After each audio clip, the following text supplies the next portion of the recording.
I beg to move that this House do now adjourn.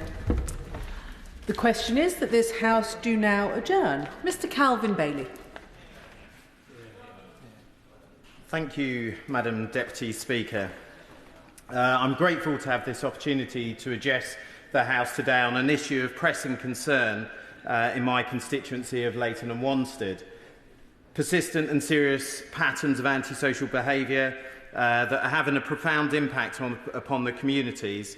And I will talk now about the nature of these challenges, the admirable patience and resilience of my constituents in the face of these issues, the strong leadership demonstrated by our local council and police, and how the government's plans will be instrumental in turning the tide. At the outset, I want to express my gratitude to the Minister for her attention to these matters and her willingness to engage with me last week, and her offer of a further meeting to give me confidence that we can make progress on some of these difficult issues that I will outline today. I must also take this moment to commend the exceptional leadership shown by Waltham Forest Council Leader Grace Williams, Cam Rye at Redbridge Council, Superintendent Claire McCarthy and Chief Superintendent Dan Card. They are leading the charge in keeping these issues from becoming even more severe, and I'm confident that with continued support we can make real progress. The problems I'm going to raise are the manifestation of 14 years of underinvestment in police, the decimation of our council services, and a funding model that doesn't recognise the disproportionate growth in East London boroughs, and a criminal justice system that is feeding back into our communities without rehabilitation. Turning to the specific challenges that we face, it's essential to understand that antisocial behaviour is more than a series of isolated incidents. It is often concentrated in areas of deprivation and exclusion, such as the Avenue Road estate in Leytonstone. Here we are seeing a tragic cycle of drug misuse, criminality and social breakdown that threatens to undermine the fabric of our community. Public spaces are being vandalised, bins being set on fire, needles and drug litter is being left where children can find it. Users are shooting up and smoking crack in full public view, forcing entry into and using people's front gardens and communal hallways and stairways where residents have to get past. Residents are seeing drug users having sex in public spaces or lying unconscious. It's incredibly distressing, particularly for the residents with young families. Public spaces, including parks and playgrounds, are becoming unsafe due to open drug use and vandalism. Yet, despite these troubling conditions, the residents of these areas have shown incredible tolerance and dignity. Honourable Speaker, first of all, can I commend the Honourable Gentleman for Leyton and Wanstead for bringing this forward. He referred to public parks and playgrounds and the main streets as where sometimes antisocial behaviour takes place. It has taken place in my constituency as an example, but what we did is what I want to add to this debate, Madam Deputy Speaker. What we did, we had community police officers on the street. We also have an organisation called Street Pastors. They're very active. That's all the churches coming together to voluntarily try and engage with those in the streets who perhaps might cause some of the antisocial behaviour. Those two objectives of the more community police and more of the street pastors seems to have reduced the large number of antisocial behaviour issues in my constituency. Trying to be helpful in this debate and always trying to be constructive. Hopefully that's something maybe the Honourable Gentleman might think about as well. Thank you. Thank you very much, Madam Deputy Speaker, and to my right honourable friend for his intervention. As you will learn, there are a number of schemes that have faced us within the community that have been tackled. However, the size of the problem tends to bubble up, and I will come on to that. But as I re-enter my speech and to add upon your the comments from my right honourable member, it's the residents who speak up for their right to live in peace in their own community who face serious intimidation, harassment, verbal abuse and threats. And many have told me that they fear that violence will be next. It's vital that we recognise and appreciate this tolerance. These residents are not only enduring these problems, the viability of the estate itself is questionable, and the council's inability to regenerate the area is a contributor in the marginalisation of these residents, and the lack of opportunities that they have further adds to this. They are doing so with remarkable respect, humility and a sense of self-worth. However, their patience must not be mistaken for complacency or acceptance. They deserve solutions, and I hope the Minister will tell us how the government's framework and approach to tackling antisocial behaviour will provide the framework we need, and I am sure this is something that the Council will continue to be active engaging with these residents, including at their meeting later this month, and I can... on that very point. Absolutely, and I can communicate back to the residents. Thank you, Madam Deputy Speaker. And may I say that the Honourable Gentleman is making an excellent speech. He's speaking very powerfully from his own experience about deeply troubling issues in his own constituency. Other MPs, including myself, have experienced some issues in our own seats, and I just wanted to both pay tribute to residents who are undergoing these terrible ASB problems, but also to say that the government is doing some excellent work on this, and I look forward to much more action coming forward, both in terms of new orders, but also other powers and more community police officers. I think he's also right to point out the importance of the residents themselves working with local authorities and the police. May I commend residents in Reading Town Centre who recently removed several tonnes of rubbish in a massive community clear-up, which was part of the work to try and tackle ASB in that area. Thank you, Madam Deputy Speaker, and for the very apposite intervention. The tolerance of the people in both our constituencies is of 14 years of failure and 14 years of significant erosion in all of our systems and services. And that is why it is imperative that the measure that I hope the Minister will amplify or explain to us will go about addressing some of the issues that are faced and tolerated by our constituents. I know the Minister will understand just how damaging these issues can be for our communities. When there's a sense that people are damaging others with impunity, fear and mistrust can escalate. I've met with the ward officer teams locally, and they are aware of these problems and keen to support the residents affected. But no matter how attentive they are, the persistence of these issues erodes trust in the police, which is already in a bad way across many areas of London. The reality is that few of the residents who I've talked with are attending the ward panels and raising their voices, partly because they're afraid of being seen engaging with the police, and partly because their trust that effective action will be taken is low. Residents have told me they now feel like drug users have taken over the territory. They're scared to go out at night. They almost feel as though they're squatters and intruders, even within their own home, in their estates and in their neighbourhoods. Madam Deputy Speaker, I'm pleased to support the Government's plans to place 13,000 more neighbourhood police and PCSOs on the streets as part of the neighbourhood policing guarantee. This will be a game changer for Leyton and Wanstead, where our overstretched resources have left communities feeling abandoned. These additional officers, with a clear local mandate, will bring a much-needed visible presence to our streets, rebuilding trust and confidence in the police. I also want to highlight the Government's proposed respect orders. These will be crucial in empowering the police to take stronger action against the persistent offenders who make life unbearable for the ordinary resident. By addressing the small groups of individuals responsible for much of the antisocial behaviour, we can restore public spaces and ensure they are safe for families once again. I would therefore be grateful for any more light that the Minister can shed upon the respect orders that the Secretary of State has rightly proposed. In Leyton and Wanstead, we're already seeing positive examples of multi-agency working, as raised earlier. Initiatives such as Project Adder, which focused on tackling anti-social drug-related crime in hotspot areas.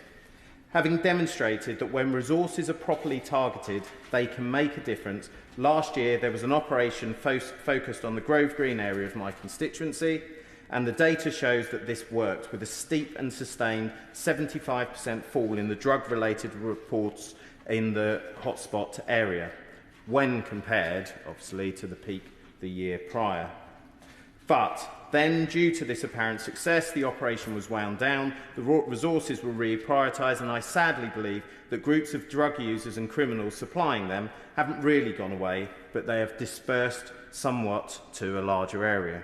Ultimately, when it comes to Leyton and Wanstead, it may be reported that drug-related offending and ASB hasn't yet increased to back where it was last year, but that is not how it feels to our residents. This, perhaps, is down to two factors. Firstly, the multi-agency action that has been taken clearly dispersed away from the hotspot around Grove Green to a range of smaller areas, particularly South Leytonstone. Secondly, I fear that in some cases residents no longer believe that the reporting will realise a long-term solution, and we have to change that. So I'm engaging closely with all the agencies and residents groups that are affected to try and rekindle that hope and solutions can be found. The success of initiatives like Project Adder shows that we are on the right track, but the work must be sustained. The long-term commitment of resources and multi-agency collaboration will be vital in breaking the cycle of addiction and criminality that traps individuals and destabilises communities. Madam Deputy Speaker, I would also like to address the challenges we face in reporting and responding to these issues. Too often, the distinction between antisocial behaviour and crime is blurred, leading to confusion about what should be reported and to whom. This is particularly an issue where organised criminal activity networks seem to be involved. Residents have described it as living like they are on the wire, because there is obvious coordination between drug users who know each other well. They report users posting lookouts at streets and in upstairs windows to identify police and ASB teams and cover up the evidence before they can act. And as we know, these gangs don't just fuel addiction and self-destruction, antisocial behaviours, but are also involved in further crimes, shoplifting, violent robberies and burglaries, and selling of stolen goods alongside these drugs. Residents are understandably cautious about making reports, fearing retaliation, and some of our current reporting mechanisms inadvertently put them at risk. We must improve communication channels and ensure that reporting is safe and effective. I know the Minister is committed to this, and I would welcome any updates on how we can better support residents who want to help but fear the consequences. And we must also consider the impact of police abstractions on local communities. The significant amount of officer time diverted to central London for public order duties is placing immense pressure on our local services. For Waltham Forest alone, over 26,000 hours of officer time weren't available in our neighbourhoods because of abstractions to aid with central policing duties. And whenever there is an abstraction, the community response is the first to go, because 999 responses are rightfully prioritised above all else. So in some periods during the summer, I understand that some wards had no community response officers because the levels of abstractions were so consistently high. While I fully support the right to peaceful protest in a safe environment, the impact on local policing is unsustainable. I urge the Minister to review the system, especially as our neighbourhoods bear the brunt of such abstractions. I think we need to be honest with residents that these problems aren't going to go away unless the resources to sustain multi-agency working are in place over a long time.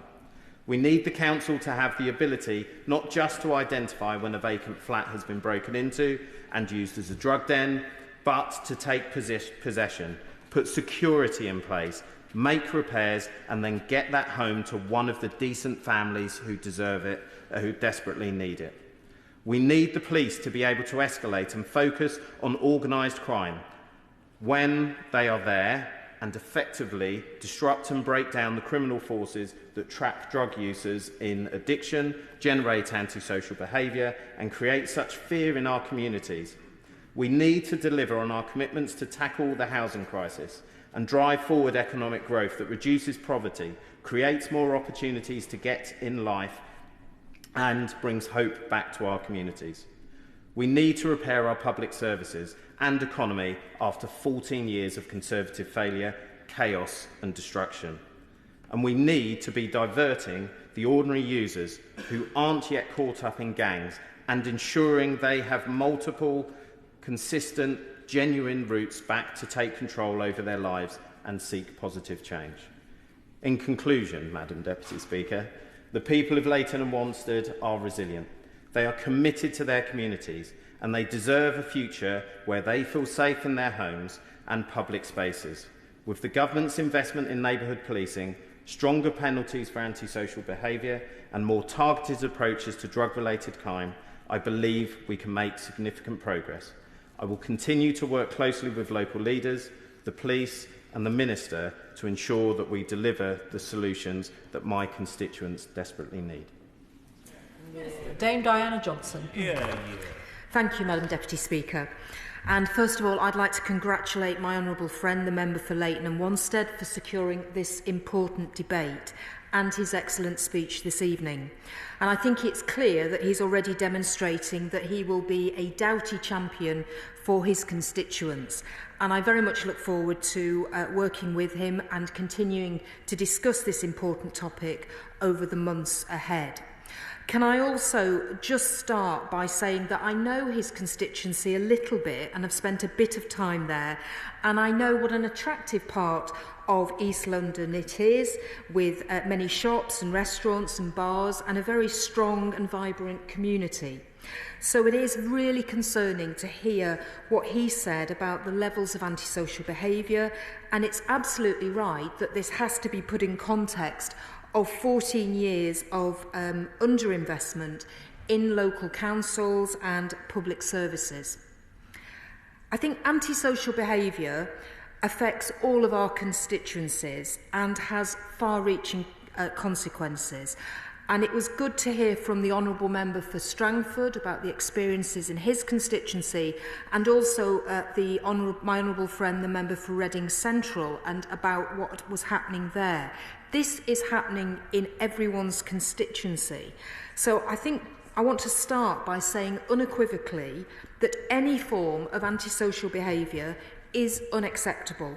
And it is not merely a low-level nuisance. It hits the poorest and the most vulnerable communities hardest, and if left unchecked, leads to far more serious offending. And that's why cracking down on antisocial behaviour is a top priority for this government and a key part of our Safer Streets mission. This government will ensure that we restore public trust in both policing and local partners to tackle antisocial behaviour and create real impactful change.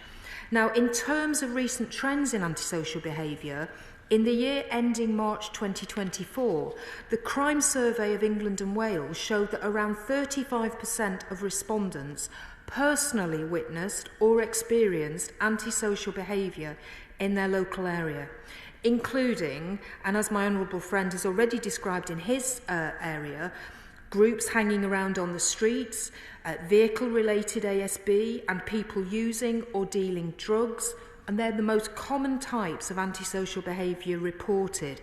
And sadly, this figure has gradually risen by 7% in the last decade. And these statistics, these are the statistics that we must aim significantly to reduce through consistent joined-up work of police and local partners. And I was very pleased to hear about the local leadership in my honourable friend's constituency by the police and the council, and how that was working well. Now, I just want to say something about the Safer Streets mission. This government has committed, as my honourable friend will know, to 5 core missions which seek to address some of the fundamental challenges that society is facing over the next 10 years. The Safer Streets mission will tackle serious crime. It will halve violence against women and girls, halve knife crime, and restore confidence in policing and the criminal justice system. It's focused on addressing both harm and confidence in parallel by taking that whole system approach. And tackling antisocial behaviour is at the heart of that Safer Streets mission, and rebuilding confidence with the investment in neighbourhood police officers being at the forefront of the fight against antisocial behaviour. However, the last decade has seen the decline of neighbourhood policing to such an extent that many of the bonds of trust and respect between the police and local communities have sadly been lost. And we are therefore going to bring back neighbourhood policing, ensuring thousands of additional officers are out patrolling in our town centres and in our communities as part of our mission to make the streets safer. Through the new neighbourhood policing guarantee, we will ensure that every community has a named police officer to turn to. We also want to make sure that neighbourhood policing is protected, and I note very carefully what my honourable friend said about levels of abstraction and how that can affect neighbourhood policing. We also recognise that no single agency can reduce antisocial behaviour alone. Achieving the goal that we've set ourselves will rely on the police, the local authorities, charities, the health service, working effectively together. And there are lots of examples across the country where this is already happening. These agencies at the local level are best placed to understand what is driving the behaviours in question, the impact that it is having, and to determine the most appropriate response. So we will also legislate to ensure that the antisocial behaviour powers are as effective as they need to be to tackle repeat offending.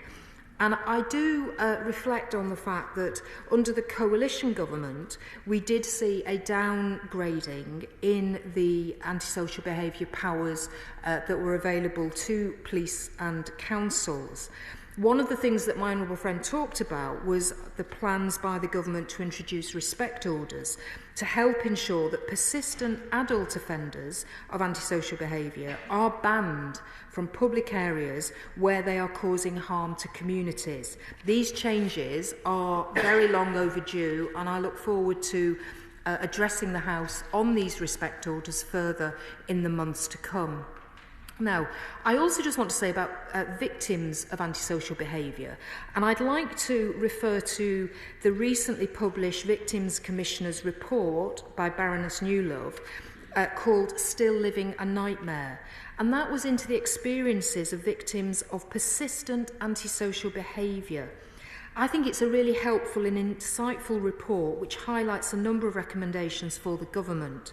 These include recommendations on improving identification of persistent antisocial behaviour and support for victims, and improved utilisation of the antisocial behaviour case review.